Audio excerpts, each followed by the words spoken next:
President Bashar al-Assad receives a verbal message from Russian President Putin, conveyed to him by head of the delegation of the Imperial Orthodox Palestinian Society, Sergei Stefashin.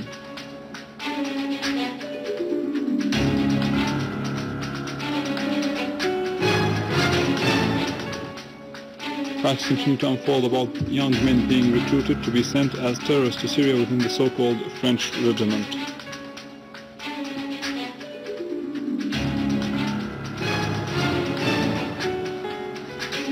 Three explosions target a police gathering in front of the Faculty of Engineering in Cairo, killing and wounding scores of civilians.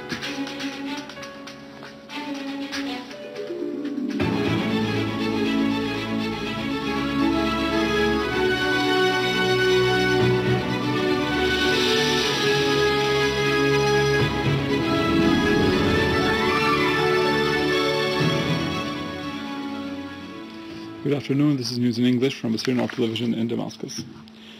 President Bashar al-Assad has received a delegation of the Imperial Orthodox Palestinian Society, headed by the chairman of the society, Sergei Stefashin.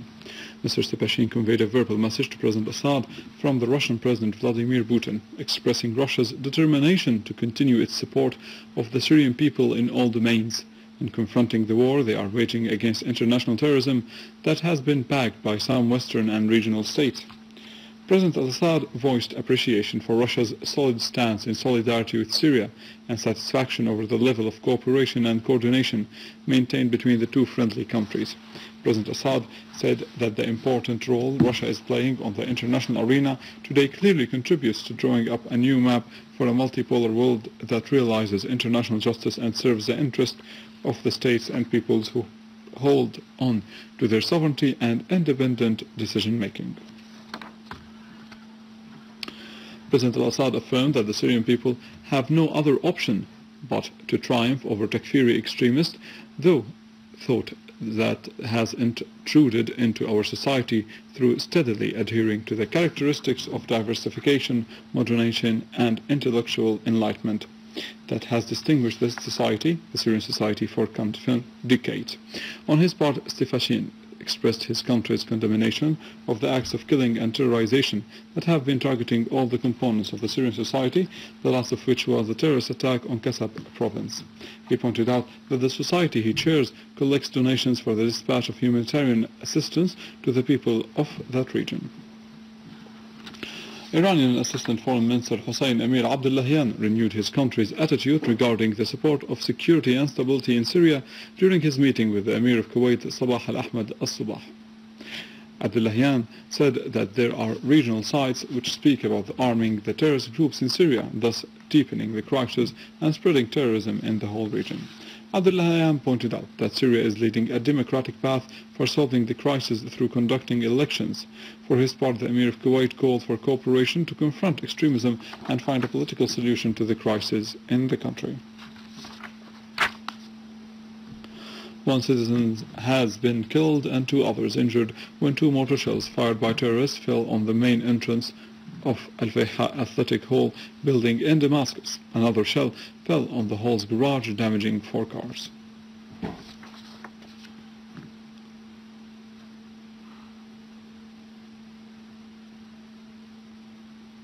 Seven citizens have been injured and material damage has been inflicted on properties as a result of mortar shells fired by terrorists at civilians' houses and Abdullah bin Umar Mosque in Jaramana city in Damascus countryside. 2 citizens were killed today and 7 others injured in a terrorist attack by mortar shells on a funeral procession in the village of Dama, west of Sweida. Terrorists fired several mortar shells on the funeral as it passed by, with the aim of killing and injuring the largest number of citizens possible. Facts continue to unfold about young men being recruited to be sent as terrorists to Syria within the so-called French regiment. The author of the book French Jihadist has warned in an interview with French 24 television against the danger of the return of terrorists to Europe. today at the top of the list of European states that have been supporting terrorism in Syria, in terms of the campaigns carried out by extremist groups to recruit Frenchmen and turn them into terrorists and then send them to fight in Syria within the French regiment that comprises 80 terrorists.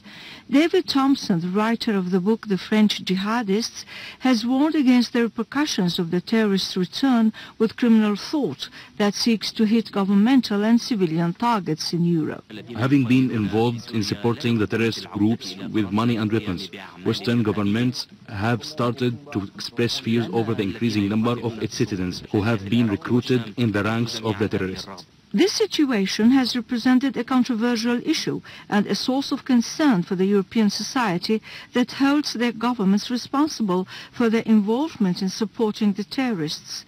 The way out remains to cooperate with Syria to get rid of the plight of terrorism that has spread across regions and societies.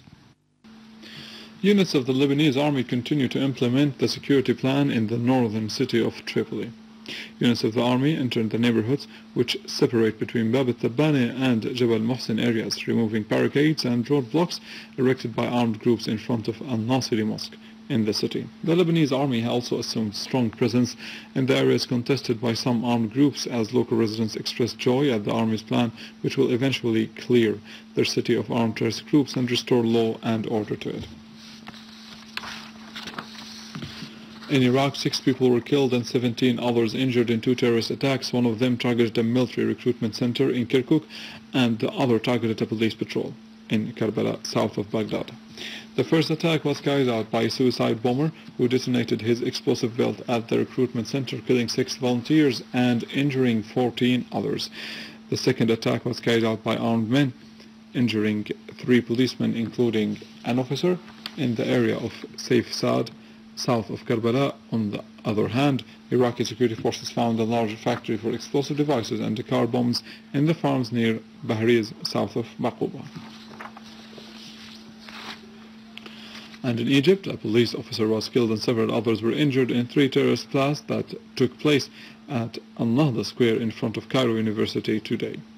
The Nile TV channel said that head of the security forces of west of Al-Jiza sector, Officer Tariq Al-Mirjawi, was killed, while 4 others, including Deputy Director of Al-Jiza Security Forces, Major General Abdul Raouf As-Sayrafi, were injured when 3 explosive devices were detonated near a police gathering at another square in Cairo. Egyptian police and army are repeatedly targeted by attacks carried out by terrorists linked to the banned Muslim Brotherhood as part of a scheme to stir discord and chaos in order to destabilize the country.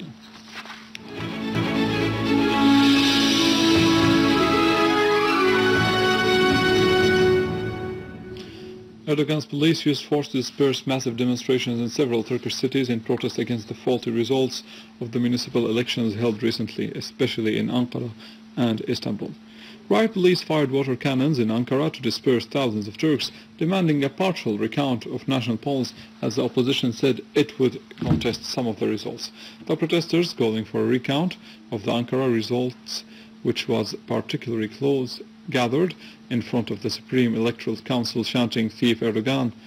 Hey, no official results have not yet been announced according to official sources, but the tally published by the Turkish media put Erdogan's party on around 44% of the nationwide vote to 26 till 28% for the opposition. Meanwhile, an Istanbul park that was at the center of weeks of anti-government demonstrations opened for a few hours, but Turkish authorities quickly closed it and fired a water cannon, tear gas and rubber bullets at protesters heading to the area for a planned rally. The Istanbul Bar Association said that around 30 demonstrators were rounded up and others were injured. With this, we come to the end of our news for today. Thank you for watching. For more details about Syria and the region, and to view this bulletin again, you can always visit our website in English, www.syriaonline.sy. Stay with us, the latest in the world of economy, in our economic news, but after the break.